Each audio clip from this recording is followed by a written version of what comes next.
কণ্ঠ উঁচিয়ে ডাকলেন আরেক মেয়েটকে। কিয়ৎক্ষণের মধ্যে অপর মেয়েট চলে আসায় দুজন ধরে একবার ধরাধরি করে অচেতন মাহিকে কোনো মতে তুলে দাঁড় করেন। তবে এতে ঘটল আরেক ঘটনা।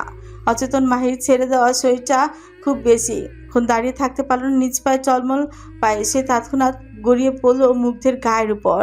ঘটনার আকস্মিকতা হতবাক মুগ্ধ সাথে সাথে এক হাতে আগলে ধরে মাহিকে। ক্ষুদ্র বদনের মেয়েটা তার উন্মুক্ত বক্ষে লেপ্টে আছে পেঁজা তুলোর ন্যায়। তার শীতল হাতের স্পর্শগুলো মুগ্ধের গায়ে কাটা ধরিয়ে দিচ্ছে যেন। এক মুহূর্তের জন্য ছেলেটা বেশ চেয়ে পেল তার বুক কাঁপছে। হ্যাঁ, তার হৃদস্পন্দিত হচ্ছে জোরালো গতিতে। হৃদয়টা এক অদ্ভুত শীতলতা ছেয়ে যাচ্ছে ক্রমশ। এহেন অনুভূতি প্রথম টের পাচ্ছে মুগ্ধ। এসব তার অজানা। সে জানে না হুটহাট এমন কেন হচ্ছে তার সাথে। সে শুধু জানে তার হৃদয় থমকেছে। নিজ হতভম্বতায় মুগ্ধের এক হাত মেয়েটার পিছে উঠে আসতে চাইলে মস্তিষ্ক আবারও ধিক্কার জানায়। তার এহেনকারের চিৎকার দিয়ে জানায়, শত্রুর মেয়েকে বকে নিয়ে রেখেছিস? এত তাড়াতাড়ি ভুলে গেলে মায়ের কথা, মায়ের প্রতিশোধের কথা, নিজের সাথে অন্যায়গুলোর কথা। কথাগুলো হঠাৎই মনে পড়তেই তড়িৎ সমিত ফিরে মুগ্ধের। রাগী মানব ফের চলে এলো নিজের হিংস্র অবয়বে। সে তৎক্ষণাৎ দুহাতে মাইকে বুক থেকে ছুঁড়ে ফেলে অদূরে। ভাগ্যিস দুই পাশে মেয়েটা ছিল, না হলে আজ অচেতন মেয়েটার অবস্থায় পটল তুলত নিশ্চিত। মুগ্ধ কেমন দাঁত চিরপির করে হুঙ্কার ছেড়ে বলে উঠছে, এই চাঁড়ার বাচ্চাটাকে এক্ষুনি সর আমার চোখের সামনে থেকে। এহেন গর্জনে কেঁপে উঠছে সবাই। তক্ষুনি মাহিকে ধরে হাঁটা ধরলো উঁচু পথে। এদিকে মুগ্ধ এবার ভীষণ অস্থির। সারা শরীর রাগে থরথর করে কাঁপছে তার। কেন বারবার মেয়েটার কাছে গেলে তার এমন লাগে? কেন এক মুহূর্তের জন্য দিন দুনিয়া ভুলে বেফুলা হয়ে যায় সে? কেন কেন কেন? মন মস্তিষ্কের হুটহাট দোলাচলে জর্জরিত নির্দয় মানব। এবারও মস্তিষ্ক জিতল সকল তর্কে। সে গটগটিয়ে ফের হাঁটা ধরল এলিভেটরের দিকে। এলিভেটরে ঢুকেই বোতাম চাপলো টপ ফ্লোরের। অতঃপর ধীরে ধীরে বন্ধ হলো কাচের দরজাটা। টান উঠল এলিভেটরের চেইনে। মনস্টার প্যারাডাইস এর টপ ফ্লোরে রয়েছে ছাদ। তবে সে এর ছাদের সৌন্দর্য একটু ভিন্ন। বিশাল ছাদ জুড়ে তৈরি হয়েছে সুইমিং পুল। চারিপাশে স্রেফ কাচের তৈরি দেয়াল, তাও আবার অর্ধেক। এলিভেটর থেকে বেরিয়ে এসে সেই নীল নদের ন্যায় স্বচ্ছ পানিতে এক লাফে ঝাঁপিয়ে পড়ে মুগ্ধ। মাথা সহ পুরো শরীর পানিতে ডুবিয়ে সাঁতার কাটতে কাটতে চলে যায় ছাদের একদম কর্নারে। প্রায় সেকেন্ড 40 সময় লাগলো তার ওপারে পৌঁছতে। এর পরপরই সে কেমন মাথা উঠিয়ে আনলো পানি হতে। শক্ত জলে তীব্র খেপে গিয়ে নিজের সর্বাঙ্গে দু হাতে ঘষতে ঘষতে বিড়বিড়ে আওড়ায়, ব্লাডি বিচ, আমি ঘৃণা করি ওকে, ঘৃণা করে এই চাঁড়ার বাচ্চাকে। হিমশীতল কক্ষ, গোলাকার নরম বিছানায় নিস্তেজ হয়ে পড়ে আছে মাহে। জ্ঞান ফেরার নাম অবধি নেই এখনো। মেজেন ইরা চিন্তিত মুখে দাঁড়িয়ে আছেন মাহির পায়ের কাছে। বারে বারে উদ্বিগ্ন চোখে হালচাল দেখছেন মেয়েটার। এরই মধ্যে কক্ষের দুয়ারের দাঁড়িয়ে থাকা গার্ড দুজন কেমন সশব্দে পা ফেলেন মেঝেতে। মেডেন তখনই বুঝে গেলেন মনস্টারের আগমনীর সংকেত। সঙ্গে সঙ্গে মাথা নুয়ে সরে দাঁড়ালেন বিছানার কাছ থেকে। দুহাত পেটের কাছে বেঁধে রেখে দাঁড়িয়ে আছেন মধ্যবয়সী দৃষ্টি নত তার। কিছুক্ষণ বাদে সেই নুয়ে রাখা দৃষ্টিতে তিনি কেবল দেখলেন দরজা দিয়ে দাম্ভিক কদমে ভিতরে ঢুকছেন মনস্টার। হাতে দু আঙ্গুলে ইশারায় তাকে বোঝালো ঘর থেকে বের হয়ে যেতে। মেজেন আকাকারী মানুষ। তৎক্ষণাৎ মাথা নুয়ে খানিক কর্নিশ জানিয়ে ফটাফট কদমে চলে গেলেন ঘর ছেড়ে। তিনি যেতেই গার্ডদের মধ্য থেকে একজন একইভাবে দৃষ্টি নত রেখে কক্ষের ভারী দরজাটা আলগোছে টেনে দিলেন। বিশাল আকার কক্ষটি এবার সম্পূর্ণ মুগ্ধের আয়ত্তে। সুদর্শন যুবক কেমন ঝায় দাঁড়িয়ে আছে কামরার মাঝ বরাবর। উদম গায়ে তার লেপ্টে আছে বিন্দু বিন্দু পানির ফোঁটা। ঘাস সমান চুলগুলো থেকে সম্পূর্ণ বুক পিঠে চুইয়ে পড়ছে পানি। পরনে কেবল মাত্র ঢিলে ঢালা কালো রঙা ট্রাউজার। এক হাতে তার হুইস্কির বোতল, অন্য হাতে মাধ্যমা এবং তর্জনীর ভাঁজে জ্বলছে মোটা সিগার। যুবকের পাতামি চোখ জোড়া, তীক্ষ্ণ দৃষ্টি আপাতত বিছানায় পড়ে থাকা মাহিতে নিবদ্ধ। কপালে তার গোটা কত বিরক্তির ভাঁজ। চিরচুয়ালে ফুটে আছে শক্তভাবে। সে নিজের দৃষ্টি ঠায় বজায় রেখে একটু একটু করে সিগারের শেষ ভাগ টান বসাচ্ছে বেশ। কক্ষের সম্মুখের দেয়ালে ঝুলন্ত লম্বা ঘড়ির ঘন্টার কাঁটায় ঢং ঢং শব্দ তুলে বাজছে, জানান দিচ্ছে মধ্যরাতের আগমনী বার্তা। মুগ্ধ শুনল, ঠোঁটের ফাঁক গলিয়ে ধীরে ধীরে সিগারের কলুষিত ধোঁয়াগুলো বের করতে করতে পা বাড়ালো বিছানার কাছে ঘুমন্ত নিষ্পাপ মাহি। দিন দুনিয়া সকল মোহমায়া যেন মেয়েটার মুখে বিরাজ করছে আজ। সফেদ রঙা সিল্কের গাউনে কি শুভ্রই না দেখাচ্ছে তাকে, অথচ মুগ্ধের মতো নির্দয় মানবের মন গলল না তাতে। সে এগিয়ে এসে দাঁড়ালো মাহির মাথার কাছে, অতঃপর এক মুহূর্ত ঠায় দাঁড়িয়ে থেকে হাতে থাকা হুইস্কির বোতলটা সামান্য উঁচিয়ে এনে মুখ দিয়ে টেনে খুললো বোতলের ক্যাপ, তারপর সম্পূর্ণ ক্যাপটা সজোরে ছুঁড়ে ফেললো অসভ্য ছেলে। ঘটে আরেক কাণ্ড, হুইস্কির বোতলটা মাহির মুখের উপর উল্টে করে ধরতে সম্পূর্ণ বোতল থেকে তীব্র গন্ধযুক্ত অ্যালকোহল ছড়িয়ে পড়লো মাহির মুখের উপর। একে তো হুচ্ছার তরলের ঝাপটা, তার উপর অমন মাত্রাতিরিক্ত গন্ধযুক্ত। মাহির অচেতন মস্তিষ্ক সজাগ হতে খুব একটা সময় নিল না যেন। নিভু নিভু চোখে মেয়েটা কেমন ধীরে ধীরে চোখগুলো মিলল। কিয়ৎক্ষণ ঝাপসা চোখে তাকিয়ে রইল সম্মুখে। সামনে তো কেউ নেই। মাহির অচেতন মস্তিষ্ক এখনো ফাঁকা। ধীরে ধীরে চোখের সামনে থেকে ঘোলাটে অবস্থাটা কাটতেই মেয়েটা কেমন নড়িচড়ে উঠল। তখনকার ঘটনাগুলো সবটা একে একে মনে পড়তে লাগলো। মুহূর্তেই মেয়েটার চোখে মুখে খেলে গেল এক অনিমেষ আতঙ্কের ছাপ। সে তৎক্ষণাৎ উদ্বিগ্ন হয়ে শোয়া ছেড়ে উঠে বসে, বোকার ন্যায় নিজের দিকে খুঁটিয়ে খুঁটিয়ে দৃষ্টি ফেলে অস্ফুটে সুথয়। আমি এখনো মরিনি, বেঁচে আছি তাহলে? নাকি স্বপ্ন দেখছি এখনো? কথাটা শেষ হতে না হতে মাহির কর্ণকুড়ি ভেসে এলো অতি পরিচিত এক গম্ভীর অথচ খোঁচা মারা কণ্ঠ। কাছে বান্তির মেয়ে, কান বরাবর কষি কয়েকটা বসালে বুঝবি জেগে আছিস নাকি স্বপ্ন দেখছিস। তখনই ঘাড় বাঁকিয়ে পেছনে তাকায় মাহি, দেখতে পায় বলিষ্ঠ পুরুষের 6 খণ্ড বিশিষ্ট উদরের পেশে। মাহি শুকনো ঢোক গিল সামান্য, রয়ে শুয়ে ঘাড় উঁচে তাকালো মুগ্ধের কঠিন মুখাপে। শুষ্ক হয়ে যাওয়া অধৈর্যটা জিভ দিয়ে খানিক ভিজিয়ে নিতে মুগ্ধ কেমন তেতে উঠলো কেন যেন। তৎক্ষণাৎ কপালের চামড়ায় বিরক্তির ভাঁজগুলো বেশ স্পষ্ট করে চিরবির কঞ্চে বলে উঠল, নির্লজ্জ লুচ্চ মেয়ে ছেলে, পুরুষ মানুষ দেখলে ঠোঁট ভেজেতে মোছে, তাই না? ছি, অসভ্য মেয়ে একটা। হতভম্ব মাহি। লোকটার ভয়ে ঠোঁট শুকিয়েছে তার, অথচ এহেন শুকনো কাঠ হয়ে যাওয়ায় অধৈর্যরা একটুখানি জিভ দিয়ে ভেজানো নিয়ে লোকটা তাকে এত কিছু শুনিয়ে দিল। মাহি মোটেও চুপচাপ হজম করলো না কথাটা। তখনই তেলি বেগুনি জ্বলে উঠে বলল, আপনি আমার ঠোঁটের দিকে তাকালেন কেন? আমার ঠোঁট আমি যা মন চায় আমি তাই করব। কামড়াতে মন চাইলে কামড়াবো, ভেজাতে মন চাইলে ভেজাবো। আপনি কেন তাকাবেন? দোস্ত তাহলে আপনার চরিত্রে। এহেন একখানা পুচকে মেয়ের মুখে চরিত্র নিয়ে কথা শোনায় সে কি তেজ দেখাচ্ছে মুগ্ধ। দাঁত কিরমির করতে করতে তুক্ষুনি হাত থেকে মেঝেতে ছুঁড়ে ফেলে হুইস্কির খালি বোতলটা। মুহূর্তেই এক বিকট শব্দে কাচের বোতলটা কেমন চূর্ণ বিচূর্ণ হয়ে ছড়িয়ে গেল পুরো মেঝেতে। মাহি হতবিহ্বল। কিছু বুঝে ওঠার আগে এক দানবীয় হাতের থাবা এসে বসলো তার চুলের গোছায়। মাহি কুকিয়ে উঠছে চুলের তীব্র যন্ত্রণায়। চোখ গলিয়ে আর্তনাদ ভাসছে তার, চোখ দুটো নিমিষেই হলো ছলছল। মুখ কুচকে ব্যথাগুলো হজম করার পায়তারা করতেই শোনা গেল মুগ্ধের গর্জে ওঠা কণ্ঠ, ইউ ব্লাডি বিচ, কোন সাহসে তুই আমার চরিত্র নিয়ে কথা তুললি? উত্তর তো জানোয়ার বাচ্চা। তোর মতো যাচ্ছে তাই মেয়ের এত বড় স্পর্ধা আসে কোত্থেকে, যে কিনা আমার দিশার মনস্টারের চরিত্র নিয়ে কথা বলে? কিচ্ছু শুনছে না মাহি। চোখ কামড়ে কেবল সহ্য করে যাচ্ছে কথা ব্যথাগুলো। এদিকে মুগ্ধ রাগ তরতর করে বাড়ছে, বই কমছে না। মাহিকে এখনো চোখ মুখ কুচকে রাখতে দেখে সে তৎক্ষণাৎ ছেড়ে দিল মাহির চুলের গোছা। মাহি ভাবলো হয়তো দানবটা ছেড়েছে তাকে, তবে সে কি আর জানতো দানবটা নিজের আসল দানবীয় রূপে ফিরবে এক্ষুনি। মুগ্ধ কেমন নির্দয়ভাবে মাহির ডান হাতের কবজি চেনে হাতের তালুটা উন্মুক্ত করলো, অতঃপর চোখের পলকে সে হাতে জ্বলন্ত সিগারটা চেপে ধরলো নির্দয় মানব।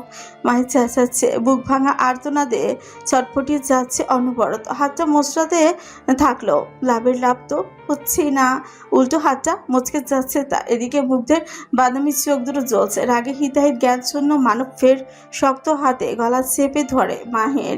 এবার বোধ হয় গলা স্বরও হারাবে মাহি, নয়তো কণ্ঠা ফাটবে যে কোনো সময়। বেচারি হাঁপাচ্ছে, কণ্ঠায় অতিরিক্ত চাপ প্রয়োগে তার শ্বাসরুদ্ধ হচ্ছে ক্রমশ। এদিকে মুগ্ধ নামক ভয়াল যুবকের পেশিবহুল হাত করা দৃঢ় হচ্ছে। দেখো মাহির নিভে যাওয়া চোখে পানে তাকিয়ে থেকে সে কেমন হিংস্র কণ্ঠধ্বনিতে আওড়ায়, সবাই তোর বাপের মতো রে চাঁটার বাচ্চা। নেক্সট টাইম কথাবার্তা বলার আগে বুঝে শুনে বলবি। কারণ আমি আবার অবাধ্য পুরুষ। এই যে জিভ আর হাতের উপর বিন্দুমাত্র ভরসা নেই আমার। দেখা যাবে কোন একদিন তোর জিব্বার লাগাম ছুটে গেলে আমারও হাতের লাগাম ছুটে যাবে। হয়তো সেদিন সবার আগে তোর জিব্বাটাকে টেনে ছিঁড়ে এনে ফ্রাডাকে খাওয়াবো, দেন তোর শরীরটা খাওয়াবো সাইকিকে। মাইন্ডেড। নিঃশ্বাস আটকে যাচ্ছে মাহে, ছটফটানো কমে যাচ্ছে ক্রমশ। মুগ্ধ দেখলো বরাবরে নাই, এবারেও বিরক্ত হয়ে ছেলেটা কেবল তাতে তৎ খেতে বললাম, এতবার গলা চেপে ধরে তারপরে তোর দমটা একেবারে আটকায় না কেন? বারবার চোখ উল্টে ফেলিস, অথচ গলা ছেড়ে দিলে ঠিকই আবার নিঃশ্বাস টানিস। হ্যাঁ, তুই মরতে পারিস না? এত মার খেয়ে কেমন মুখে মুখে তর্ক করিস তুই? তেল আছে বান্তির মেয়ে। কথার বলে চট করে হাতটা সরিয়ে ফেললো মুগ্ধ।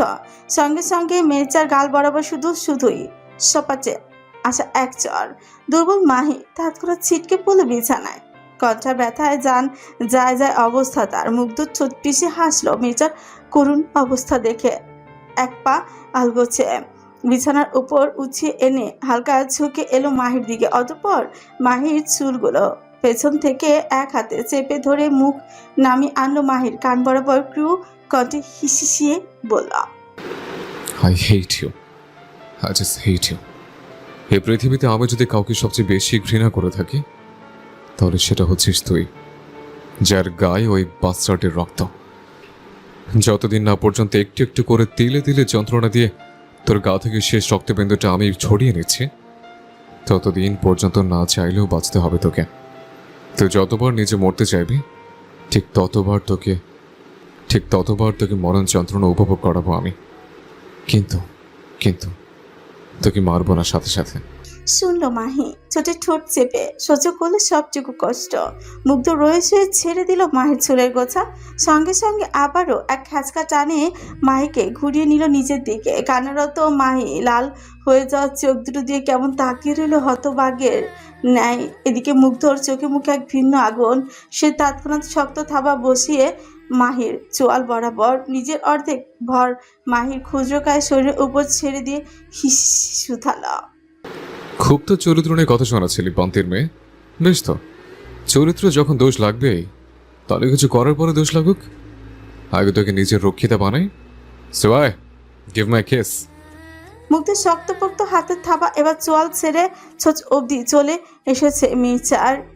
চেপে ধরেছে মাহি নরম গোলাপি অধৈর্যরা। মাহি ছটপটাচ্ছে ছাড়া পেতে উদ্বিগ্ন মেয়েচা হাত পা ছুটছে বেশ। মুগ্ধ ফের নিজের বলিষ্ঠ দেহের নিচে মাহিকে শক্ত করে আঁকড়ে ধরে। তার ভাব এমন এই বুঝি মেয়েচাকে পিষে ফেলবে নিজের বলিষ্ঠ দেহের নিচে।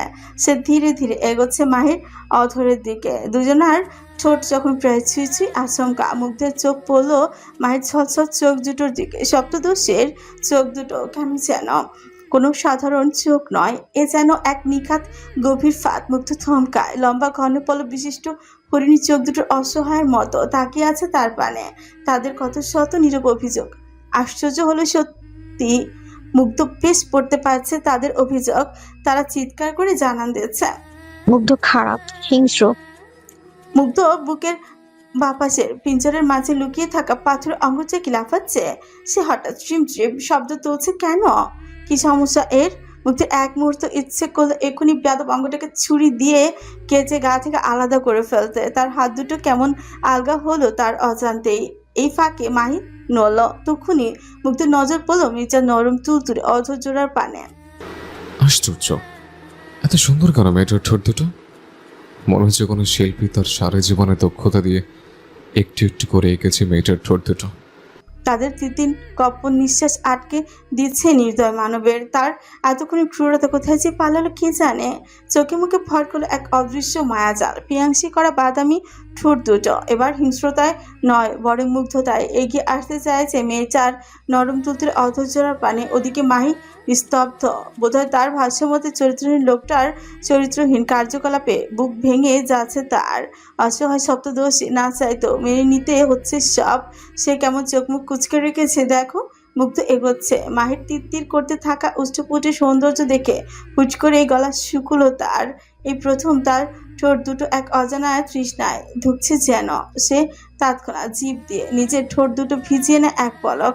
ভীষণ কামুকতায় ডুব দিয়ে মায়ের উষ্টপুটের সাথে নিজের অদর ডুবাতেই যাবে। অমনি তার কল্পনার মানুষপটে ভেসে উঠল এক ভয়ানক শিশু, লাল শাড়িতে সেজে থাকা এক সুন্দরী, পা দুটো আলতা রাঙা, ললাটে স্পষ্ট বিয়ের সাজ, রমণীর ঘুমন্ত রক্তাক্ত মুখখানা মনে পড়তেই তৎক্ষণাৎ শরীর ঝাঁকিয়ে উঠে মুগ্ধ বলিষ্ঠ পুরুষ যেন এতক্ষণে নিজের সঙ্গীত ফিরে পেল।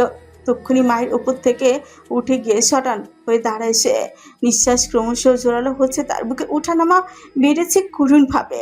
মুগ্ধ রয়েছে, নিজের হাত দুটো সামনে এনে দেখে তারা ফের কাঁপছে, বদনখানিও বোধহয় কাঁপছে তার। চোখের সামনে সবটা আবারও ঘোলাটে হয়ে যাচ্ছে কেন যেন। ওদিকে বিছানার চোখ মুখ কুচকে পড়ে থাকা মাহি দেখলো না যুবকের এহেন ছটফট, দেখলো না যুবকের কাঁপতে থাকা বদন। মুগ্ধ আর এক মুহূর্ত দাঁড়ালো না সেথায়। তখনই ঢুলতে থাকা প্রায় পায়ে ছুটে বেরিয়ে যায় ঘর ছেড়ে। এদিকে বেশ কিছুক্ষণ হয়ে যাবার পরেও গায়ে কোনো উৎক স্পর্শ না পেয়ে পিটপিট করে চোখ খুলে মাহে সম্মুখে মুগ্ধকে দেখতে না পেয়ে তক্ষুনি চোখ দুটো খুলে ফেলে এক ছটকে আশেপাশে নজর বুলিয়ে মুগ্ধের কোনো হদিস পায়নি মেয়েটা। এতে যেন বুক চিরে ভীষণ স্বস্তি নিঃশ্বাস বেরোলো তার। সময় নিয়ে দু হাতে আলগোছে কাঁপতে থাকা বুকখানা চেপে ধরে মেয়েটা কেমন ফুপিয়ে উঠছে ব্যথায় জর্জরিত কঞ্চায়, এক বুক কষ্ট নিয়ে অস্ফুটে আওড়ায়। প্রকৃতি কাউকে খালি হাতে ফেরায় না হিংস্র মানব। রিভেঞ্জ অফ নেচার বলেও একটা কিছু আছে, তাই না? আজ আপনি আমায় ঠিক যতটা কষ্ট দিচ্ছেন, আল্লাহ না করুক এর দ্বিগুণটা যেন আপনাকে ভোগ করতে না হয় আবার।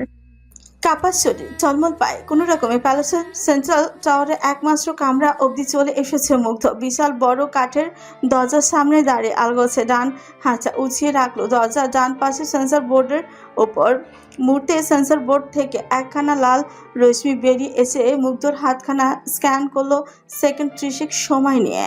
অতঃপর স্ক্যান শেষে বিশালাকার দরজাটা খুলে গেল। আলগোছে মুগ্ধ তৎক্ষণাৎ ভেতরে ঢুকলো। চোখের সামনে সবকিছু নিভে যাচ্ছে তার, মাত্র ফেটে যাচ্ছে যন্ত্রণা।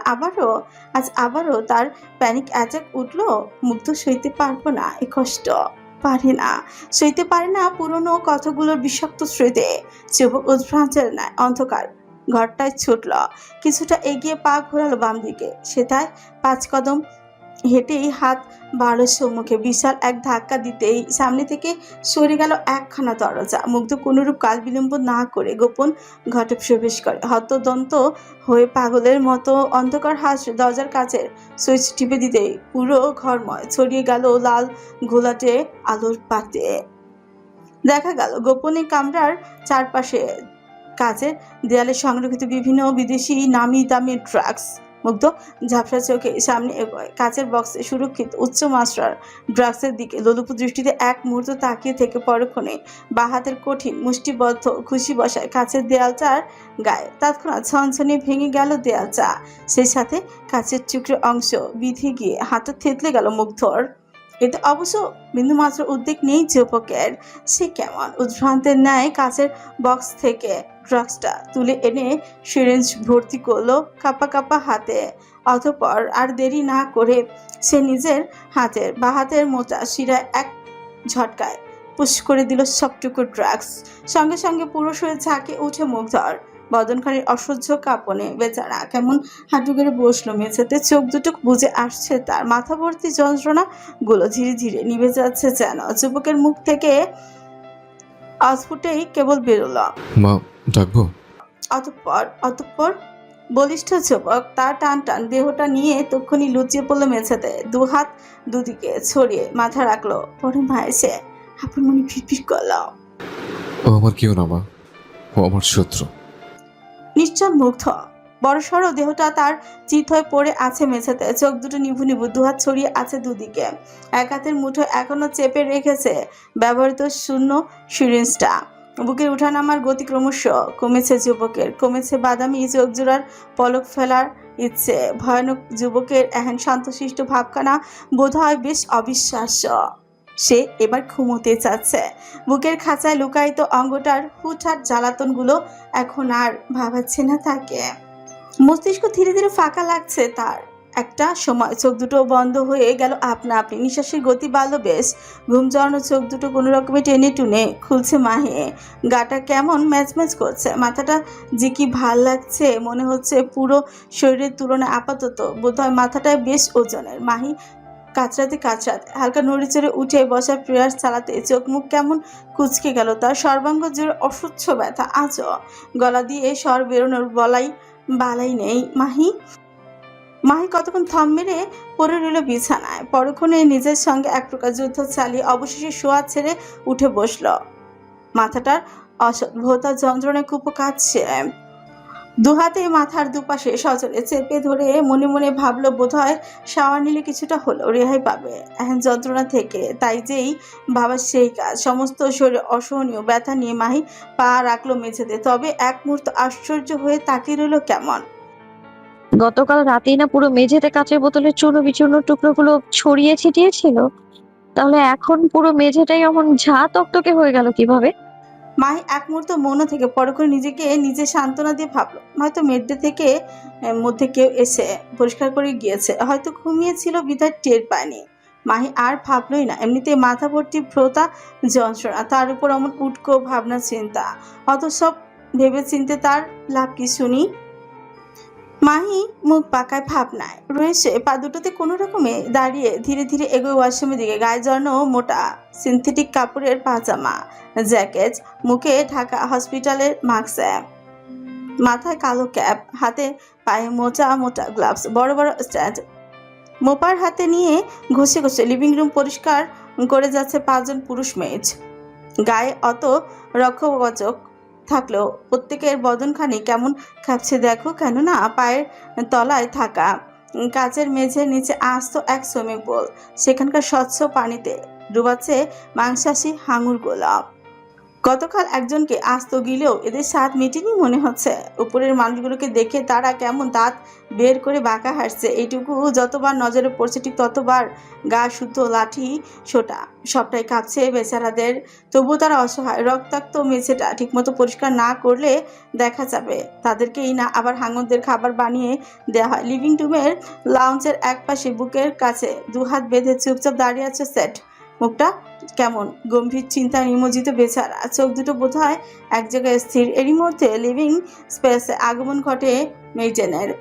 অদূরে সিটকে অমন গম্ভীরভাবে দাঁড়িয়ে থাকতে দেখে তিনি খানিক এগিয়ে এসে সিঁড়ি বেয়ে দুধাপ নিচে নেমে এলেন কোনোরূপ কথাবার্তা ছাড়া। নিঃশব্দে সিটের পাশাপাশি এসে দাঁড়ালেও খেয়াল করে না সিটের তেমন হেলতো নেই। মেজেন শুকুটালেন আলতো করে এক হাত পচে রাখলেন সিটের কাজ বরাবর। এদিকে কাঁধে কারো শীতল স্পর্শ টের পেয়ে হকচকে ওঠে সেট। ভরকে তাকায় পাশে সম্মুখে মেজেন ইরাকে দেখে ছেলেটা কেমন স্বস্তি নিঃশ্বাস ফেললো দেখো। চোখ বোঝে ফোঁস করে নিঃশ্বাস ফেলে আওড়ালো, ও তুমি? আমি আরো ভাবলাম মনস্টার। তাই তো।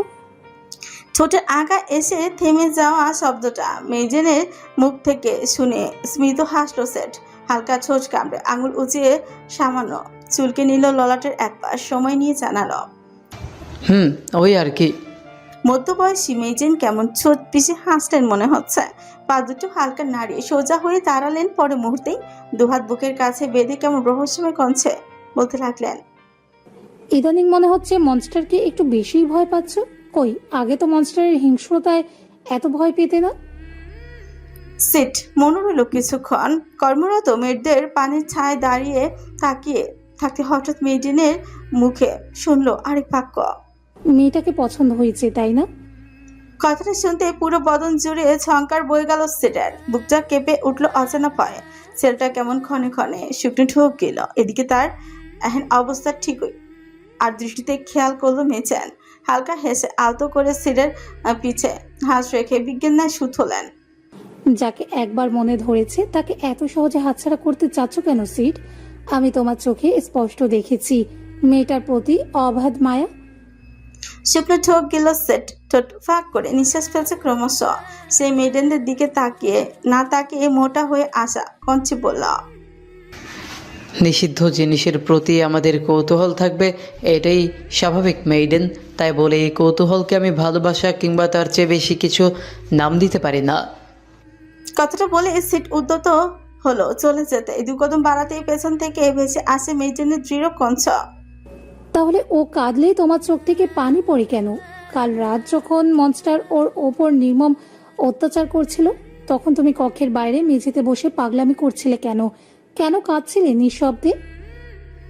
চলন্ত পাথরও থামলো। সিটের সইটা এক মুহূর্তের জন্য হয়ে গেল অসার। মেজেন হাসলেন, ধীর কদমে এগিয়ে এসে পাশাপাশি দাঁড়ালেন সিটের। কঞ্চ খাদে নামিয়ে ফের বললেন, যদি ভালোই না বাসো, তাহলে রোজ সকালে মেয়েটার ঘরে জানালা দিয়ে ঢুকে তাকে অনিমেষ চোখে দেখো কেন সিট? এবার আর নিজের মুখ শক্ত মুখোশের আড়ালে লুকিয়ে রাখতে পারে না সেট। চলচল নয়নে ঘাড় বাঁকিয়ে তাকালো মেজেনের পানে সময় নিয়ে ব্যথিত কঞ্চে বলল, দয়া করে এইসব মনস্টারের কানে তুলবেন না মেইডেন। সে আমাকে মেরে ফেললেও আমার কোনো আফসোস নেই, কিন্তু আমার জন্য মেয়েটার বিন্দুমাত্র ক্ষতি হোক তা আমি চাই না। তাই প্লিজ। মেয়েটার এক মুহূর্ত নীরব চোখে তাকিয়ে রইলেন কেবল। তার চোখ দুটোই হাজার প্রশ্ন, তবে সিডের অমন করুণ কণ্ঠের পিছে তার প্রশ্নগুলো আর করা হলো না। সিডার দাঁড়ায়নি এক মুহূর্ত, তৎক্ষণাৎ নিজের ছলছল চোখ দুটো লুকিয়ে প্রস্থান ঘটালো লাউঞ্জ থেকে। ইরা পেছন থেকে চেয়ে রইলেন শুধু, আনমনি বিড়বিড়ে আওড়ালেন, একজন মেয়েটাকে মেরে শান্তি পায়, আর একজন মেয়েটার ব্যথাগুলো অনুভব করে লুকিয়ে কেঁদে কেটে শান্তি পায়। আশ্চর্য। পেন্ট হাউসের বক্সিং ক্লাব, শক্তপোক্ত পাঁচে ধূপধাপ শব্দগুলো যেন পুরো ঘরময় গুচ্ছে। দু হাতে বক্সিং গ্লাভস, উদম পেঁচানো শরীরে ঘামের তীব্র উপস্থিতি। একের পর এক জোরালো পাঞ্চের ভারে নুয়ে যাচ্ছে পাঞ্চিং ব্যাগ, তবু থামছে না চপক। এক অদম্য রূঢ়তায় নিজের সকল রাগগুলো যেন একাধারে মিটিয়ে যাচ্ছে সে। এদিকে ক্লাবের কাছে তৈরি দরজাটা দিয়ে মাত্র ঢুকলো অ্যাজুয়েন। চোখে মুখে সে কি তার উদ্বিগ্নতা? সে গদ গটিয়ে এগিয়ে এসে দাঁড়ালো বক্সিং রিংয়ের সম্মুখে, ব্যগ্র কণ্ঠে জানালো, মনস্টার, আমাদের দুটো সিগমেন্ট আটকে দেওয়া হয়েছে। ব্যাস তখনই থামলো মুগ্ধের চলন্ত হাত। ঘন ঘন নিঃশ্বাস ফেলে যুবক রয়েছে ঘাড় বাঁকিয়ে তাকায় এক পলক। একজন সঙ্গে সঙ্গে তটস্থ হয়ে দাঁড়ালো, দেখলো মুগ্ধ নামক মনস্টারের কঠিন মুখায়ব। সুদর্শন মুখটা কেমন লাল হয়ে আছে, তা আদৌ রাগের বসে নাকি অন্য কোনো কারণে কে জানে। তার ঘামার তো ভেজা চুলগুলো থেকে চুয়ে পড়ছে ঘামের কণা। ছোচের কোণে আচমকা ফুটে উঠেছে এক চিলতে ক্রু হাসির রেস। একজন থমকায়। মনস্টারের ক্রু হাসির গলা শুকিয়ে কাঠ পেছাড়ার। সেখানে ছোটো ফাঁকা ঢোক গিলে চোখ দুটো অন্যত্র সরাতে খেয়াল করে পাঞ্চিং ব্যাগ থেকে চুইয়ে পড়ছে লাল তরল। একজন হতভম্ব। পাঞ্চিং ব্যাগ থেকে হঠাৎ ওসব কি গড়াচ্ছে? ওদিকে তার ভাবনার মাঝে মুগ্ধ নামক বলিষ্ঠ পুরুষ ততক্ষণে রিংয়ের পানে এগিয়ে এসেছে। ধারো দাঁতের সাহায্যে এক টানে তার হাতের গ্লাভসগুলো খুলে নিয়ে পরিশেষে লম্বা লাফে ঝাঁপ দিয়ে বেরিয়ে এলো রিং থেকে। ঘটনার আকস্মিকতায় হকচকে অ্যাজুয়েন তড়িৎ পিছিয়ে যায় দু কদম। মুগ্ধ তার পানে কোনো রূপ দৃষ্টিপাত করলই না। উঁচু মুখাপ শক্ত করে রেখে সিনার চানচান করে দাম্ভিকতা বজায় রেখে চলে গেল ক্লাব থেকে। অ্যাজুয়েন তখনই সুযোগ পেয়ে ছুটতে গেল বক্সিং রিংয়ে। দৌড়ে এসে ব্যগ্র হাতে পাঞ্চিং ব্যাগটা খুলে দিতে মেঝেতে লুটিয়ে পড়ল এক ভিনদেশি যুবকের থেতলে যাওয়া বিধ্বস্ত শরীর। আজুন এবার আশ্চর্যের চরম সীমানায় দাঁড়িয়ে। এই ছেলে ওই গার্ডটা না, যে কিনা গতকাল রাতে সমুদ্রের বর্ডারে মনস্টারের শিপমেন্টটা আটকে দিয়েছিল? কিন্তু তাকে মনস্টার কোথায় পেল? আর তার বলার আগে মনস্টার এই খবরও পেয়ে গেল। অ্যাডুইন ছেলেটার পানে তাকিয়ে থেকে দীর্ঘ নিঃশ্বাস পেল। নিজ ব্যর্থতার উপর মহা আফসোস করতে করতে নিজেকে সুতলাম। তোমার আরো ফাস্ট হতে হবে এডুইন। জানলার পাশের কাউচে গা এলিয়ে বসে আছে মাহি। মুখাবে তার বিষাদ ছাপ স্পষ্ট। খোলা চুলগুলো বাতাসে উঠছে রীতিমতন। তার দৃষ্টি বাতাসে আপাতত অদূরে চেরি ব্লসমের বাগানে। বাতাসের মৃদু দুলুনিতে উঠছে ফুলগুলো। পুরো বাগানে জমিন ছেয়ে গেছে ফুলের সৌন্দর্যে। মাহির মনটা আঁকুপাকু করছে। অত সুন্দর বাগানটা একটুখানি খালি পায়ে হাঁটতে, চেরি ব্লসম ফুলগুলো একটুখানি ছুঁয়ে ছুঁয়ে দেখতে। তবে মনের অত বড় স্বাদ কি আর সহজে পূরণ হয়? চারপাশে হাজারো দৃষ্টিনন্দন সৌন্দর্য থাকলেও তার কি আর যাবার সাথী আছে? নিজের এহেন অসহায় পরিস্থিতির কথা মনে পড়তেই তার ছিলেন হাসি হাসলো মাহি। কেন যে সে এত দুর্বল হলো? কেন আর একটু শক্ত হলো না? নিজের জন্য কেন পারছে না মরে যেতে? সে কি বড্ড ফিরো এতটাই, যার দরুন বহুবার মরতে গিয়েও ব্যর্থ হয়েছে প্রতিবার? মাহির বুক চিরে আচমকা বেরিয়ে আসে এক দীর্ঘ নিঃশ্বাস। মস্তিষ্কে চলছে হাজারো কথা। বাড়ির মানুষগুলো এখন কেমন আছে? তারা কি তাকে মনে করছে? আহি কেমন আছে? সে কি এখনো আগের মতন রাগ গুসা করে? মাহির বুক ভার হয়ে গেল বাড়ির চিন্তায়, চোখ দুটোর কার্নিশ ভরে গেল অশ্রুতে। ঠিক তখনই ঘরের দরজা দিয়ে প্রবেশ করলো মিলা, এক হাতে একখানা বড় ট্রে, সেটা সাজানো বাহারি ফলের বাহার। মিলা ঘরে ঢুকেই কেমন উচ্ছ্বাসিত কঞ্চে আওড়ালো। হে মুনলাইট, দেখো কি এনেছি তোমার জন্য। এগুলো আমাদের বাগানের ফ্রুটস, ভীষণ টেস্টি, একটু খেয়ে দেখো। মায়ের আশ্চর্য বনে গেল যেন। সে কেমন হতবাক চোখে তাকিয়েছে মিলার পানে। মিলা গদগদ হয়ে এগিয়ে আসছে তার দিকে, মুখে কি সুন্দর হাসে, অথচ একদিনই মেয়েটাকে একবারও হাসতে দেখেনি মাহে। যতবার দেখেছে ততবার কেমন তটস্থ ভয় থাকতো, তবে আজ দেখো কি প্রাণবন্তই দেখাচ্ছে তাকে। মিলা হাসি হাসি মুখে মাহির পায়ের কাছে এসে বসতে চাইলে মাহি তখনই নিজের পা দুটো গুছিয়ে নিল। মিলা তেমন গা করলো না। অ্যান কান্টে ঠোঁটের কোণে চমৎকার হাসি ধরে রেখেই হাতের ট্রেটা নামিয়ে রাখলো দুজনের মাঝে।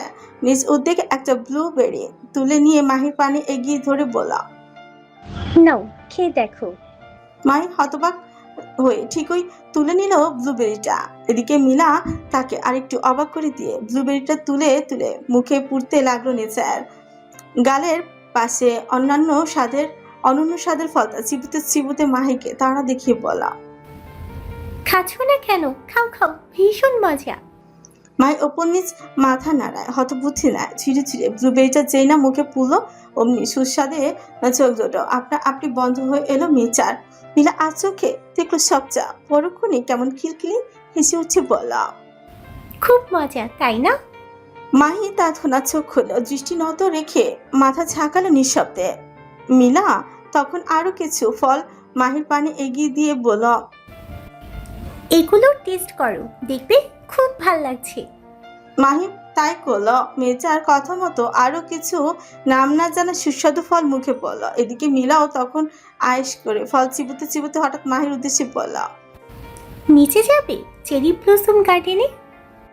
কথাটা শুনতে মাহির অবচেতন মনটা কেমন লাফিয়ে উঠলো খুশিতে। তবে নিজস্ব অন্তর্মুখিতায় মত্ত মিচা বাইরে থেকে একদম স্থির রয়েছে, কেবল আওড়ালো। আমি গেলে সমস্যা হবে না? মিলা কাদুরি হাসলো কেন যেন, হাসতে হাসতেই বলল, কি সমস্যা হবে বোকামে? এখানে থাকা প্রতিটা মানুষ যখন তখন একটা নির্দিষ্ট গণ্ডির মধ্যে যেখানে খুশি সেখানে যেতে পারবে। তুমিও চলো আমার সাথে, গেলে দেখবে খুব ভালো লাগছে। সারাদিন একা একা ঘরে বসে থাকলে থোড়াই মন ভালো থাকবে। মিলার কথা যথার্থ যুক্তি পেয়ে স্মিত হাসলো মাহে। যেভাবে আছে সেভাবেই উদ্যত হলো নিচে যেতে। মিলা তখন আগ বাড়িয়ে বাদ সাধলো মির্জাকে। মায় থামল, চোখ জিজ্ঞাসু চোখে মিলার পানে তাকাতে মিলা কেমন খিটমিট করে বলে উঠছে, এই অবস্থাতেই যাবে? মায় নিজের পানে তাকা এক পল গায়ে জড়ানো কালো একখানা ফ্লোরাট প্রিন্টের গোল্ড ফ্রক, যার দৈর্ঘ্য পায়ের কুনুই থেকে 2 আঙুল উঁচুতে। ফ্রকের হাতাগুলো বেশ সুন্দর, ফুলে ফেপে থাকা, মাঝখানে 2-3টে ভাঁজ। চুলগুলো এলোমেলো হয়ে পিঠে ছড়িয়ে কোনো মতেই গিয়ে ঠেকেছে কোমরের উপরে। মাহি অবাদের ন্যায় চোখ তুলে তাকা এক পলক, মন খারাপের সুরে বলে, আমাকে কি খুব খারাপ দেখাচ্ছে? মিলা আলতো হেসে মাহি নরম চিবুকে আঙুল ঠেকায় একটুখানি আতুরে কঞ্চি বলে, মোটেও না, তোমাকে একদম পরীর মতো দেখাচ্ছে। তবে চুলগুলো তোমার বড্ড এলোমেলো। এসো আমি তোমার চুলগুলো বেঁধে দিই। মাহির চটপট রাজি হলো অ্যান প্রস্তাবে। ছোট ছোট কদম ফেলে তক্ষুনি গিয়ে বসলো মেকআপ ভ্যানিটির সামনে। যদিও বা মেয়েটার মেকআপের প্রতি তেমন কোনো ইন্টারেস্ট নেই, কিন্তু মুগ্ধ মহাশয় সেদিন তো গোটা শপিং মলটা তুলে এনেছে তার জন্য, সঙ্গে এসব মেকআপ যুক্ত ছিল বইকে। সম্মুখে বিশাল আয়না, মখমলে ড্রেসিং চুলের উপর বসে আছে মাহে, তার ঠিক পেছনে দাঁড়িয়ে আছে মিলা। মুগ্ধ চোখে মাহির চুলগুলো দেখে যাচ্ছে কেমন। সে নিজের মুগ্ধতা ছাপিয়ে এক ফাঁকে বলেই বসল, তোমার চুলগুলো কিন্তু খুব সুন্দর মুনলাইট। মায় আলতো হাসলো, পুতুলের মতো বসে থেকে জিজ্ঞেস করল, তুমি আমাকে মুনলাইট ডাকছো কেন? মিলা হাসি মুখে মাহির চুলগুলোতে চিরুনি চালাচ্ছে। এরই মধ্যে মাহির করা হ্যান্ড প্রশ্নের পিঠে মুচকি হেসে জবাব দিল, মুনলাইট অর্থ হচ্ছে চাঁদের আলো। আমার চোখে তুমি শুরু থেকে চাঁদের আলোর মতো নরম স্নিগ্ধ, তাই আদর করে ডাকনাম দিলাম তোমায়। তোমার কি এই ডাক শুনতে খারাপ লাগছে? মায়ের তৎক্ষণাৎ মাথা নাড়ায় দুধারে। মিলা নিজ কর্মে মহাব্যস্ত, দক্ষ হাতে আঙুল জ্বালাচ্ছে মায়ের চুলে। এর মধ্যেই তার হঠাৎ করে কি হলো কে জানে, সে কেমন দুনুমুনু করতে করতে আওড়ায়। মুনলাইট। হুম। মায়ের ছোট্ট উত্তরে হাত থামায় মিলা। সতর্ক দৃষ্টি ঘরের দরজার কাজটা এক আধবার পরক করে কেমন ভারত চোখ গিলে বলে উঠছে, একটা কথা বলে শুনবে তুমি? মিলার কঞ্চে কিছু একটা ছিল বোধহয়। মাহির তৎক্ষণাৎ নড়ে চড়ে আয়নায় চোখ রাখলো। ফ্রিজের মাঝে খানিক ভাঁজ ফেলে সন্ধিহান গলায় বলল। কি কথা? মিলা তখনই চুল ছেড়ে দিয়ে মাহির পায়ের কাছে হাঁটু মুড়ে বসলো। মাহি হতভম্ব হয়ে গেল। এরূপ কাঁদছে। মিলার চোখ মুখ ক্লাফাচ্ছে ভয়ের চোটে। তার অমন হুটহাট ভয় পাবার কারণ বোধগম্য হলো না মাহের। সে কেমন উদ্বিগ্ন হয়ে জিজ্ঞেস করল, কি হয়েছে তোমার? তুমি তো ভয় কেন পাচ্ছ? মিলা রয়েছে ছকিল। শুকনো হয়ে যাওয়া অধৈর্যরা জিভ দিয়ে সামান্য ভিজিয়ে নিয়ে সতর্ক কণ্ঠে শুধল, এই বাড়িতে যতদিন থাকবে দয়া করে কাউকে বিশ্বাস করবে না। কাউকে বলতে কাউকে না। এখানে সবাই সবার শত্রু। তুমি যাকে এক মুহূর্তের জন্য আপন ভাববে, পর মুহূর্তে দেখবে সেই তোমার সবচেয়ে বড় ক্ষতির কারণ হয়ে দাঁড়িয়েছে। এখানকার মানুষ ছল চাতুরি বুঝে মুনলাইট। তুমি নতুন নিরীহ, তাই তোমাকে বলছি, যতদিন অবধি কোনো কিছু নিজের চোখে না দেখবে, নিজের কানে না শুনবে, নিজে উপলব্ধি না করবে, ততদিন অবধি কারোর মুখের কথা মোটেও বিশ্বাস করবে না। মনে থাকবে? হতবাক মাহি আশ্চর্যের সাথে শুনলো সবটা। মনের মধ্যে একরাশ প্রশ্ন নিয়ে যে না মুখ খুলবে অমনি কর্ণকুহরে ভেসে এলো মেজনের ইরার গম্ভীর কণ্ঠ। কি হচ্ছে এখানে? তৎক্ষণাৎ দরজার কাছে দৃষ্টি ফেলো মাহি। দেখতে পায় মেজন ইরা কেমন সরু চোখে তাকিয়ে আছে তাদের দিকে। অন্যদিকে তার কণ্ঠ পেয়েই বসা ছেড়ে উঠে দাঁড়িয়েছে মিলা। আশ্চর্য হলো সত্যি, মেয়েটার এতক্ষণে হাসি হাসি মুখটা মুহূর্তে চেয়ে গিয়েছে রাজের আধা। শরীর কাঁপছে অজানা ভয়। মাহি ঠিক দেখলো সবটা। মেজন ইরা তখন ধীরে ধীরে এগিয়ে আসছে তাদের নিকট।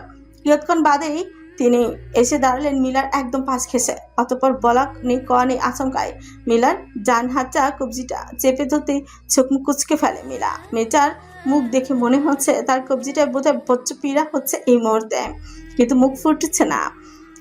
মায়ের নজর এড়ায়নি এত কিছু। সে ঠিকই দেখলো মিলার নীরব কষ্ট।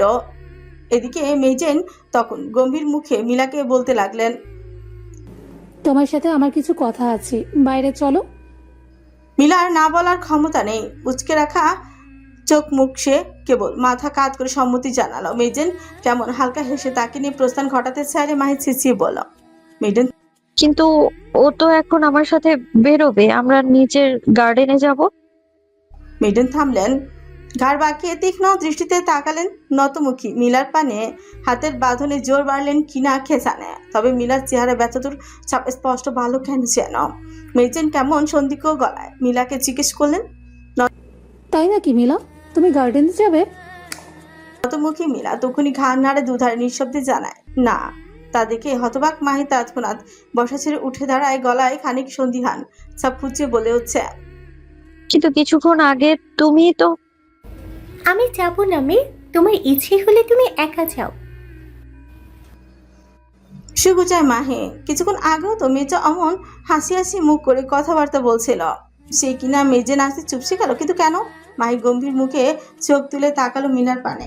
মিলা মাথা নুইয়ে দাঁড়িয়ে আছে। তার এক হাত এখনো চেপে রেখেছে মেজেন। মিলার পা দুটো কেমন অস্থির। ধরে রাখা হাত মোচড়াচ্ছে অনবরত। মাহির সন্দেহ জাগলো এবার। সন্দেহতীত কঞ্চে তৎক্ষণাৎ মেজেনকে শুথয়। ওকে এভাবে ধরে রেখেছেন কেন মেডেন? হাতটা ছেড়ে দিন ওর। কথাখানা কর্ণপাত হতে চোখ সরু করে তাকায় মেজেন। চোখে মুখে স্পষ্ট তার নাখোশের ছাপ। কপালে জমেছে বিশাল বিরক্তির ভাঁজ। মাহির কথাটা যে খুব একটা পছন্দ হয়নি ওনার, তা ইতিমধ্যে বোঝা যাচ্ছে। তার পরবর্তী মুখাবে মস্তিষ্ক তার ঝাঁঝিয়ে বলতে লাগলো, শেষে কিনা দুদিন আগে প্যালেসে আসা পুচকে মেয়েটাও আমায় হুকুম চড়ছে, এও কি সম্ভব?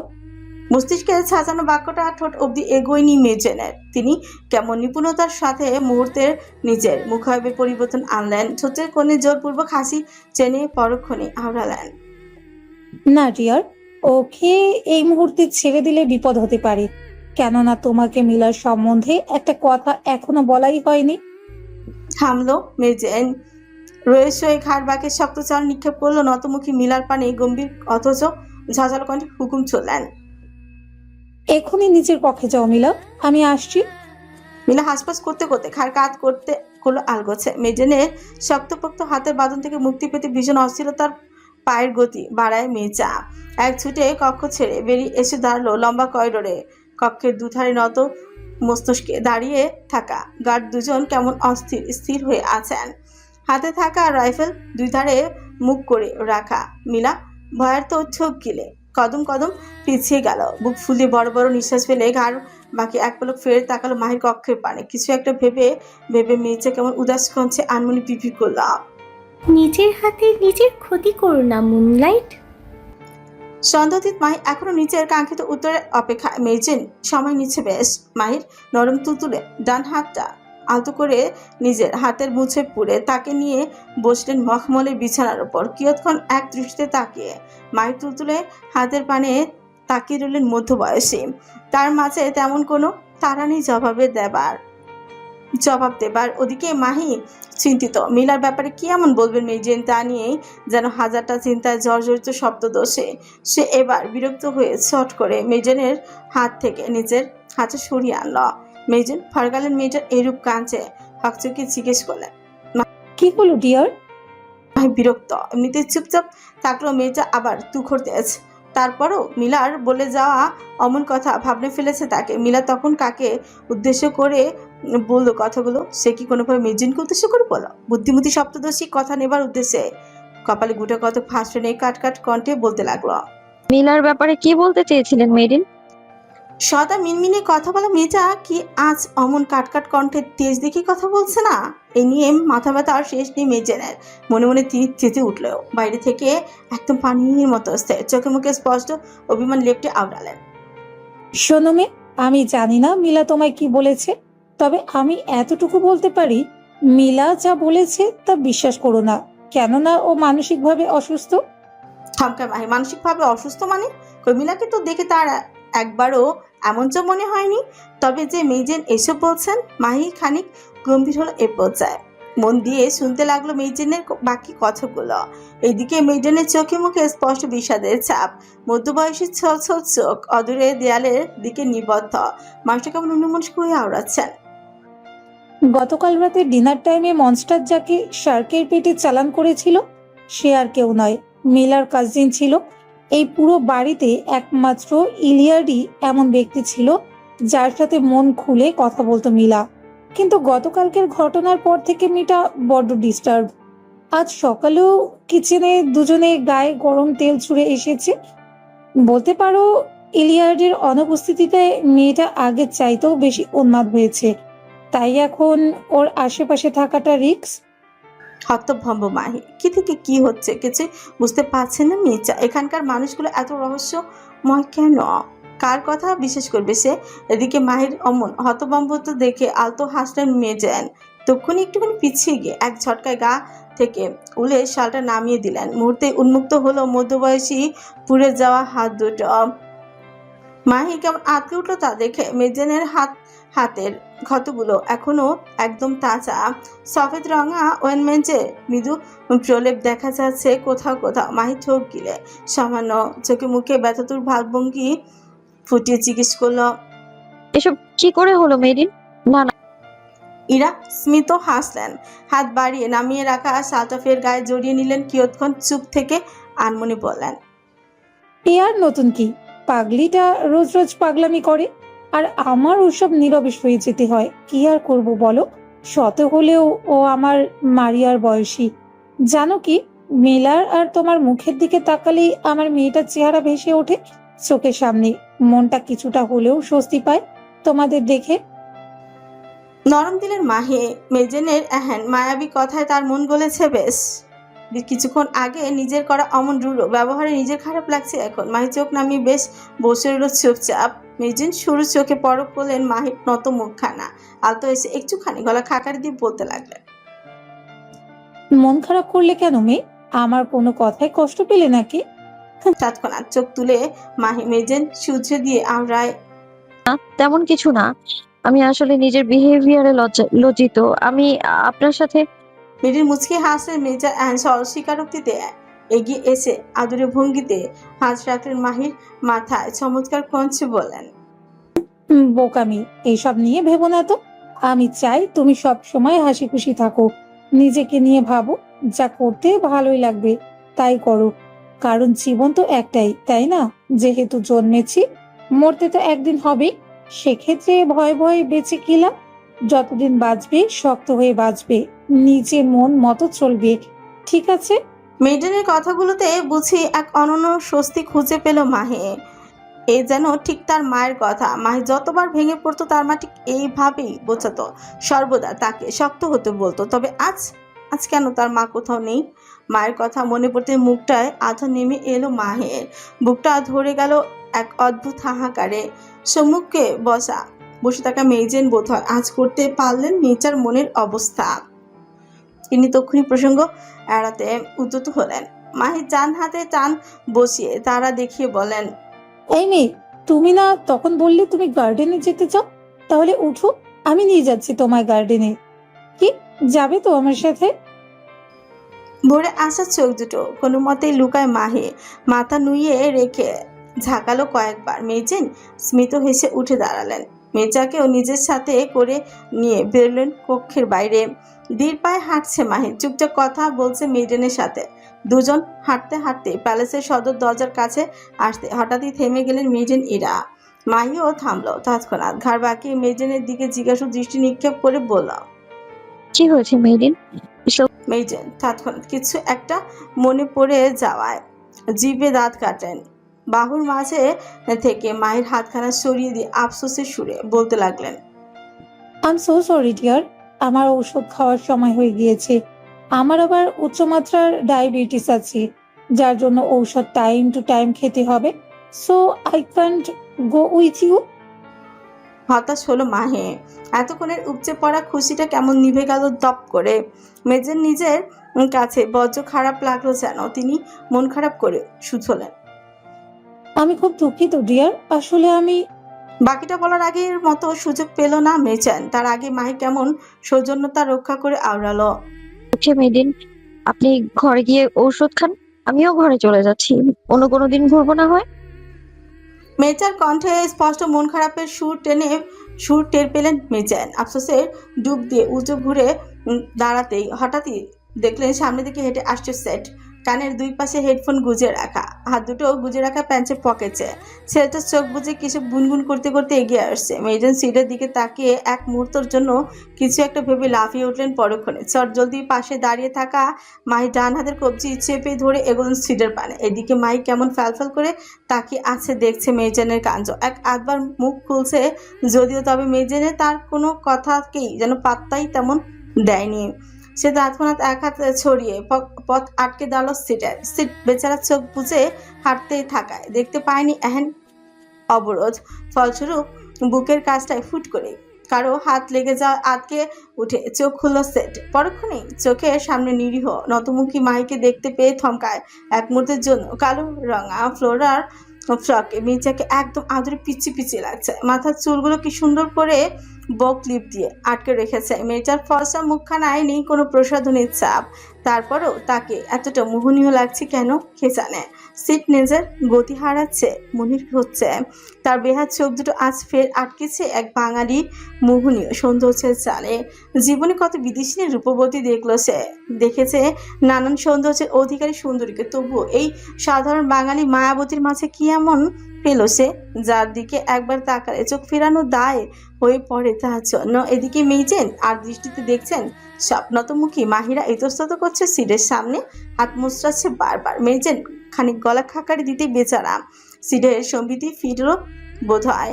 সে কেমন হকচকিয়ে দৃষ্টি সরল অনস্র। কিয়ৎক্ষণ আমতা আমতা করে জিজ্ঞেস করলাম, কোথায় যাচ্ছেন? মেইজেনের আফসোস শুরু হলো এ পর্যায়ে। মাহির পানে একবার দৃষ্টি ফেলে আফসোসের সাথে আওড়াল, বুক দেখো না সিট, মেয়েটা কত শখ করে গার্ডেনে ঘুরতে চেয়েছিল, তাই ভাবলাম ওকে নিয়ে না হয় নিয়ে যাই গার্ডেনে। কিন্তু কাণ্ড দেখো, আমার ভুলো মনে, আমার যে ঔষধ খেতে হবে সেটা ভুলেই বসেছিলাম। তাই আমি চাচ্ছি তুমি না হয় মেয়েটাকে একটু ঘুরিয়ে নিয়ে আসো, কি বলো, নিয়ে যাবে তো? কাঁপলো সিটার। মাথায় জেকে বসলো মনস্টারের ভয়। বেচারা ভয় বা তোকে দুধারে মাথা নেড়ে না জানায়। না না, আমি পারবো না। মেইজেন উঁচু ঠোঁট উল্টালেন। মাহির মাথায় ক্রমশ হাত বুলিয়ে নাকা স্বরে শুধলেন। তুমিও না বলে দিলে। ধুর, মেয়েটার ভাগ্যটাই খারাপ। ছোট্টখাট্ট একটা শখ করলো, তাও কিনা পূরণ করতে পারলাম না। থাক, চলো মেয়ে, অন্য কোনো দিন না হয় ঘুরবো আমরা। মেজেন একরাশ মন খারাপ নিয়ে সামনে এগোলেন মাহির হাত চেপে। এরই মধ্যে পেছন থেকে ভেসে আসে সিটের গম্ভীর কণ্ঠ। ওয়েট। থামলেন মেজেন, ঘাড় বাঁকিয়ে পেছনে তাকালেন আলগোছে। সিট তাকে এক প্রকার উপেক্ষা করে পা ঘুরিয়ে এগিয়ে এসে দাঁড়ানো মাহির মুখোমুখি। অতঃপর খাঁচা সামান্য নুইয়ে নিচু কঞ্চে জিজ্ঞেস করলাম। মাহি তুমি গার্ডেনে যাবে? এখন জবাব দিল না, মাথাটা নুইয়ে রেখে হাত কচলাচ্ছে অনবরত। ছেলেদের সাথে সে ঘুরবে, কিন্তু কিভাবে? তার তো এসবে মোটো অভ্যাস নেই। এদিকে সিট এখনো দাঁড়িয়ে আছে উত্তরের অপেক্ষায়। মেইডেন তখন আগ বাড়িয়ে বলতে লাগলেন। হ্যাঁ হ্যাঁ, ও যাবে, তুমি ওকে নিয়ে যাও। মনস্টার এখন প্যালেসে নেই, ও না হয় এই ফাঁকে একটু ঘুরে আসুক। মনস্টার নেই? এতটুকু শুনতে মনের ভেতর থেকে ভয় জ্বর খানি কমে গেল মাহের। মেজাক ঠায় মাথা নুইয়ে রেখে ছোট্ট করে বলল। যাব। সিট কেমন ঠোঁট কামড়ে হাসল। কি চমৎকার সে হাসে। মেজার এইটুকু সাহসে যেন বিশ্বজয়ের আনন্দ মিলল যুবকের। সে আলতো করে পকেটে এক হাত রেখে বের করে এনে বাড়িয়ে দিল মাহির পানে। চাপা স্বরে বলল, চলো। সিটের এহেন বারান্ত হাত ধরা তো দূর, উঁচু নিজের হাত দুটো কেমন গুটিয়ে নিল মাহি। শুকনো ঠোক গিলে দিল, গম্ভীর কণ্ঠে আওড়াল। দুঃখিত, এটুকু পথ হাঁটতে কারো হাত ধরার প্রয়োজন বোধ করছি না আমি। সিট মুগ্ধ এহেন বাক্যে। মেয়েটার প্রতি ভালো লাগাটুকু যেন আরেক ধাপ বেড়ে গেল তরতর করে তার। সে নিজের বাড়িয়ে রাখা হাতটা রয়েছে গুছিয়ে নেয়, কিয়ৎক্ষণ ছুঁচ কামড়ে ধরে রেখে পরক্ষণই বলে, ফাইন, চলো।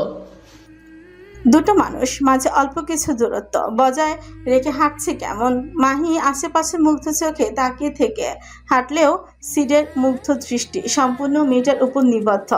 মেয়েটার কাছে থেকে জানার বচল হচ্ছে তার, জানতে ইচ্ছে করছে ওর সম্বন্ধে। সিট খানিকক্ষণ দনুমনু করে হঠাৎ কথা বাড়ালো। তোমার পুরো নাম কি? মাহি হাঁটছে আর কয়েক কদম এগুলে চেরি ব্লসমের কাছে। এখান থেকেই তাদের অপরূপ মোহনীয় দৃশ্য পাগল করছে মাহিকে, যার দরুন পাশে থেকে ভেসে আসা সিটের কথাটা তেমন একটা শুনিনি মাহি। সিট কি বললো কে জানে, সে নিজ থেকেই ফের বললাম, আমার সাথে কথা বলতে ইচ্ছে করছে না? এবার শুনলো মাহি, থমকে দাঁড়ায় পথে, ঘাড় বাঁকিয়ে কুচকে তাকায় সিটের মুখপানে, সন্দিহান গলায় জিজ্ঞেস করে। হঠাৎ এমন প্রশ্ন কেন? সিটের মুখে রানেই। মেজার চোখে চোখ পড়তে থমকায় সে।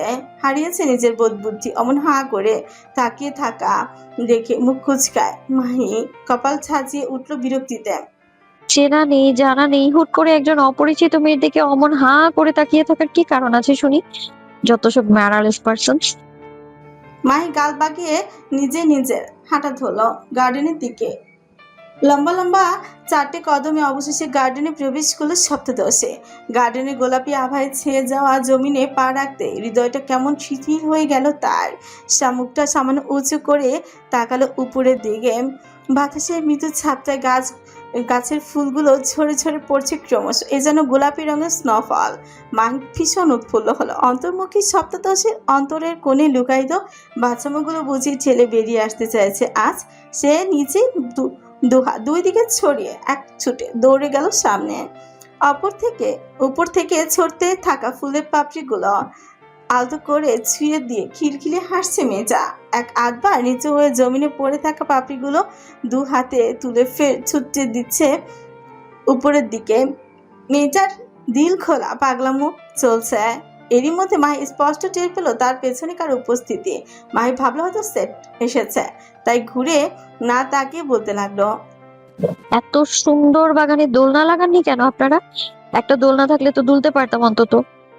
কারো প্রত্যুত্তর জবাব আসেনি পেছন থেকে। তবে মাহির মনে হচ্ছে তার খুব কাছে এসেছে কেউ।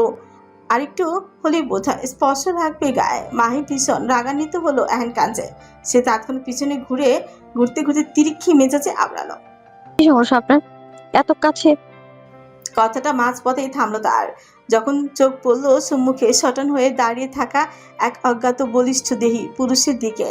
লোকটার গায়ে জড়ানো লম্বা কোট, হুজেজ ক্লোক, দুহাত ছড়ালে বোধহয় প্রজাপতির ন্যায় ভারী দেখাবে হাতগুলো। মাথার উপর চানা বড় গোলাকার চুপি, যার দৈর্ঘ্য মুখের অর্ধেকটা ঝাঁকা। যুবকের নাক মুখ ঢেকে আছে কালো রঙা রাউন্ড কাপড়ের মাস্কে। পায়ে পড়েছে দামি বুট। মাহি ভরকায় এহেনডুপি মানুষকে দেখে সে হকচকিয়ে পেছুতে গেলে সম্মুখের বলিষ্ঠ দেহী যুবক এক হাঁচকা টানে তাকে নিজের একদম কাছে টেনে আনে। মাহি ভরকায় ভয়ে নিঃশ্বাস আটকে যাচ্ছে তা নতুন করে এ আবার কার পাল্লে পড়লো সে। ভয়ের মেয়েটা দু হাতে বুক বরাবর ধাক্কা দিয়ে যাচ্ছে যুবক, কিন্তু যুবকের অত বড় সোজা একটু নড়ল না। মাহি এবার ভয়ার্ত কণ্ঠে চিচি বলে ওঠে, ছাড়ুন আমায়, কে আপনি? এখনই ছাড়ুন আমায়, নইলে নইলে কিন্তু আমি চিৎকার করব।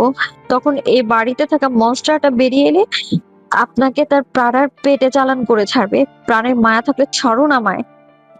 মাস্কের আড়ালে পিয়াংসি করা ঠোঁটটা পিছে হাসলো নাকি যুবক? হাবভাবে তো তাই মনে হচ্ছে। সে এবার কোনোরূপ কথাবার্তা ছাড়া চট করে মাহিকে এক হাতে তুলে নেয় বেশ খানিকটা উঁচুতে। মাহির পা দুটো ছুঁচে শূন্যতে। সে ক্রমাগত মুচড়াচ্ছে ছাড়া পেতে। এরই মধ্যে যুবক নিজের কোমরের পিঠ থেকে বন্দুকটা বের করে আনতে হকচকে উঠছে মাহি। ভয়ার্ত ঢোক গিলে মেয়েছে কেমন চিৎকার দিয়ে বলে উঠছে, ওরে আল্লাহ রে, ওই রাক্ষসটা আমার প্রয়োজনে কেন আসেন আল্লাহ? ও রাক্ষস কই আপনি? আমার মেরে ফেললো কে যেন। মাহি চেঁচাচ্ছে, তার চেঁচানোর মাঝে যুবকটি বন্দুকের ট্রিগার চাপলো দুবার। মাহির তক্ষুনি ভয় গুজিয়ে গেল যুবকের বুকে। যুবক শুট করেছে বাগানের জমিনে, যেথায় পাপড়ির নিচে লুকিয়ে ছিল বিষধর সাপ। একটু হলেই কামড়ে দিত মাহিকে। ভাগ্যিস যুবক সময় মতো এসেছে। এদিকে মাহি থর থর করে কাঁপছে যুবকের বুকে। তার কানের কাছে আচমকা মুখ নামিয়ে কেউ একজন বলে উঠল, যার উপস্থিতি তোর জন্য কাল হয়ে দাঁড়ায়, শেষে কেন তার বুকে নিজেকে আড়াল করলি? আচ্ছা নির্লজ্জ বান্তির মেয়ে। সপ্তদশীর কর্ণকুহরে পৌঁছালো অপ্রিয় মানুষটার ধারাজ কণ্ঠ। নিচ থেকে শুনে তুলে কেমন এখন দেখো ঠেস মেরে মেরে কথা বলে যাচ্ছে দেখো। লোকটার ভাবখানা দেখে মনে হচ্ছে মাহি বুঝি নিজে থেকে তার কোলে উঠতে চেয়েছে, অথচ ঘটনা সম্পূর্ণ উল্টো। মাহি তৎক্ষণাৎ যুবকের চড়া বুক থেকে মাথা উঠিয়ে ঘাড় তুলে তাকায়। সরু চোখে মাস্ক পরিহিত মানুষটার আড়লে থাকা মুখাবের খানিকক্ষণ তাকিয়ে থেকে হতবুদ্ধি প্রশ্ন ছড়ল, আপনি রাক্ষস? শিগুটা মুগ্ধ, কপালে ফেলো গোটা কতক বিরক্তির ভাঁজ। বাদামি চোখ দুটো বোধহয় বিরক্তিতে তীক্ষ্ণ হলো পরক্ষণে। অতঃপর কোনো রূপ বলা কাওয়া ছাড়াই মুখ হবে একরাশ বিরক্তির তিক্ততা নিয়ে বেয়াদব ছেলেটা ঘচা আরেক খাঞ্জ বুকের কাছে ঝুলতে থাকা মাহির কোমর বরাবর চেপে রাখা শক্তপোক্ত হাতটা তার আচমকায় ছিলে হলো। ঘটনার আকস্মিকতা হতবিহ্বল মাহি তাল সামলাতে না পেরে হুট করে ছিটকে পড়লো পাপড়িময় জমিনে। তৎক্ষণাৎ পুরনো কোমরের ব্যথাটা মাথা চাড়া দিয়ে উঠতে বেচারি ঠোঁটের ফাঁকগুলি অস্ফুটে বেরিয়ে আসে এক চিলতে ব্যথা শব্দ।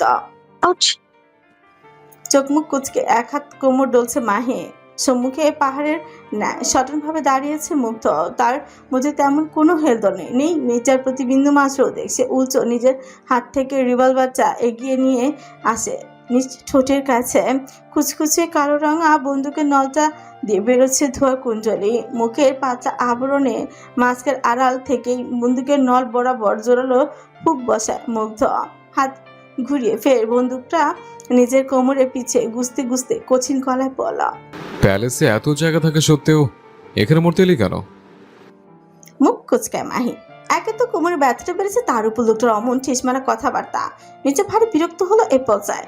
চোখে মুখে একরাশ বিরক্তি ছাড়ছেন, তো মুখে সুত হলো। আপনাকে কে বলেছে আমি এখানে মরতে এসেছি? আমি ঘুরতে এসেছি। তবে আপনার তো আবার আমার সুখ শান্তি কোনোটাই সহ্য হয় না, তাই না? যেখানে যাব সেখানেই হাজির হবেন আপনি কাল হয়ে, এই যেমন এখন হলেন। দাঁত খিঁচলো মুগ্ধ। মেয়েটা এত মার খায় তার হাতে, তারপরও ওর কথাবার্তা বিন্দুমাত্র ঝাঁজ কমে না। এর জায়গায় অন্য কেউ হলে দ্বিতীয়বার মঞ্চের সামনে মুখই খুলে কথা বলে সাহসী করতো না। অথচ মেয়েটাকে দেখো, দিব্যি মুখে খই ফুটছে তার। মুগ্ধ দাঁত কিরমির করতে করতে হালকা ঝুঁকে দাঁড়ালো মাহির দিকে।